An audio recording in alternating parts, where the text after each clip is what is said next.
Writing this speech was very cathartic, and it helped me to see my mother with love for the first time, really. So thank you for this amazing bonus, Andrea, Joanne, and Dahlia. On reading her writings after her death, she writes that she was a rebel, she loved the sea and mountains surrounding her home in Rhodes, and would sit on the terrace dreaming for hours, wondering what kind of world, what people were beyond the sea. She was free-spirited, and while she loved the beauty of the island, felt imprisoned by the narrow-mindedness. Instead of going to play with friends, she would read in her room, sometimes subjects beyond her comprehension, but she would persist until the meaning was clear. I remember her love of books, of learning, going to Cape Town University summer school for many years.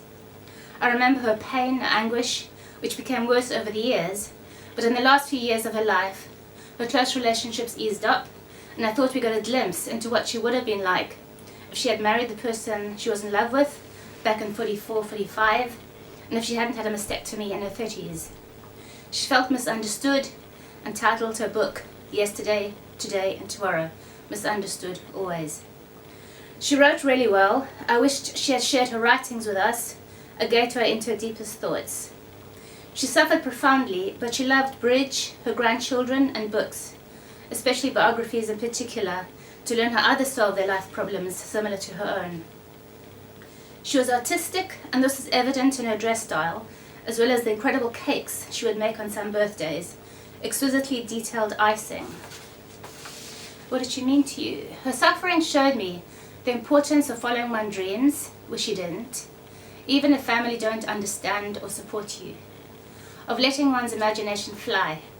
She had wanted to study psychology, to paint the beautiful sunsets, learn music, but a combination of being a large family, plus the impending war, put a stop to all of that. Instead, she lived in her imagination. Quoting from her writing, sitting in front of the sea, comparing herself to the waves, one day calm, the next day full of fury. I wanted to be a doctor, help mankind, be useful, but war broke up her family, and they decided to leave the country, their home for many generations. She was, as Nadine has said to me, someone born in a wrong era. If she'd studied and worked in areas of her choosing, said no when her emotions were screaming no, she may have found fulfillment in her life, something she was always searching for. She writes about leaving Rhodes. It was a sad day to say goodbye to the trees. The favorite was the cherry tree, not forgetting the oranges, whose beautiful aroma was felt all over the garden, the almond tree with velvety skin, and the walnut tree, her mother used the outer skin as hair dye, the mulberry tree, whose leaves were fed to the silkworms. How to forget the variety of grapes, whose leaves adorned the colonnade at the entrance of the long alley before coming to the house. It was the biggest pleasure for me to run to the garden from school and pick a fruit from every tree, sometimes not ripe. I'll end up sick with tummy ache and a spanking from my father for again eating those forbidden, not ripe fruit. She wrote about herself in the third person sometimes, using various names. This time Elise. The loss of her mother left Elise with a void nothing could replace. There was always a distance between her mother and herself. She wanted to narrow the gap, but didn't know how. An impression of exterior coolness was just only to hide her emotions, her shyness, and more than that, she wanted her mother to love her and talk to her like she used to confide with her sisters. Elise always felt left out. And you talk about the biggest obstacle she overcame in her life. An example from her writing, referring to herself as Laura. December 1963, a bright sunny morning. Laura was feeling relaxed and happier than she had been for years. She was free at last.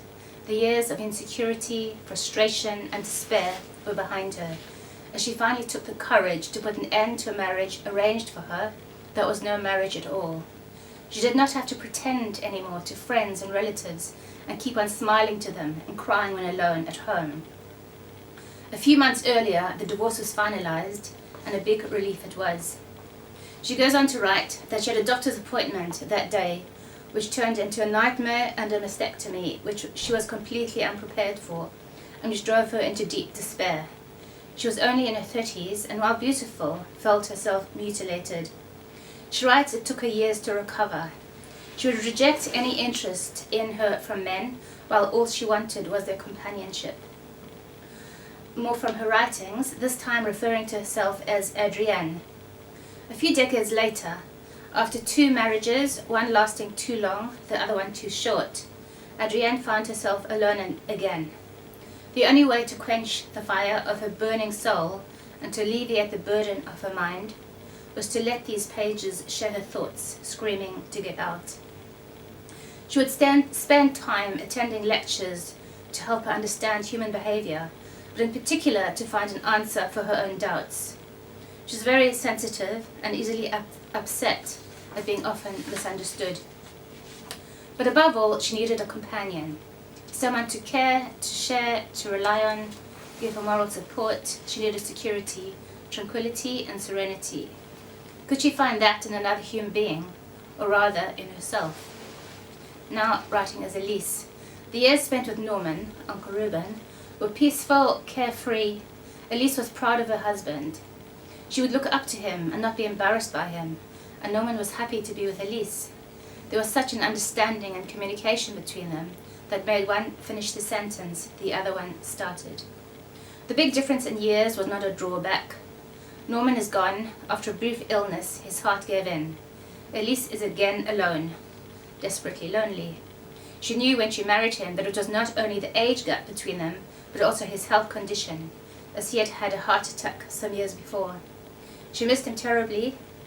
He was everything to her and a good friend and father to the young children. And now no one is there to greet, talk to, no more receptions, accepted by everyone, as they all enjoy the exquisite variety of food with international flavors that Elise would prepare. They had great times together, and now what was left was emptiness. June 79, London. Today is Sunday. Like all Sundays, no matter where I am, I feel despondent and more lonely than ever. I miss the family. I wonder if my children ever miss me. What can I do with this life of mine? Why do I waste it so? For how long will I still be able to run and run away from myself? 29th of September, 81, Salisbury. I wouldn't conform to tradition. I wanted more, something I suppose that shocked my parents, having a rebelling daughter. There was never communication. I was too scared to express views different than the usual. So my life was finding solace and inspiration from books that helped me to grow up and understand myself through other people's problems.